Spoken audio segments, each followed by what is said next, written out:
Let's start off first with the storm surge risk. Along the west coast of Florida, we have a storm surge warning in effect from Flamingo all the way north through Naples, Fort Myers, Port Charlotte, Sarasota, Tampa Bay region, up to the north, up to almost past Cedar Key, up to Suwannee River. Everywhere in this region is at the risk of life-threatening inundation from storm surge. We are especially concerned about this area from near Clearwater, Anclote River down to Inglewood through Sarasota, where we are expecting 10 to 15 feet of inundation above ground level somewhere in this area, and that includes the Tampa Bay region. So this is the potential for life-threatening, destructive storm surge that could affect much of the west coast of Florida, even south of there, from Inglewood to Bonita Beach, 6 to 10 feet of inundation expected, 4 to 7 feet from Bonita Beach to Chokoloskee, and north of Anclote River, 5 to 10 feet up to Yankeetown. Let's move on to the wind threat.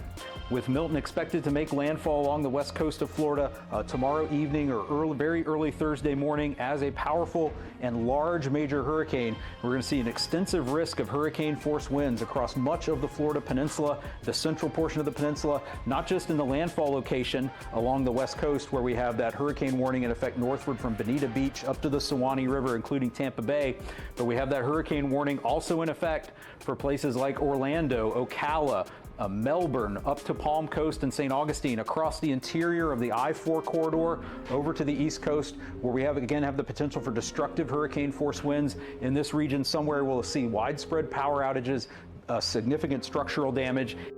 Now let's go on to the rainfall threat. The heaviest rainfall is really going to be concentrated near and to the north of the track of Milton's center across much of central and north Florida. We're expecting widespread rainfall totals of 5 to 12 inches with isolated totals as high as 18 inches in some areas. And again, that could include the I-4 corridor northward up towards St. Augustine and Jacksonville.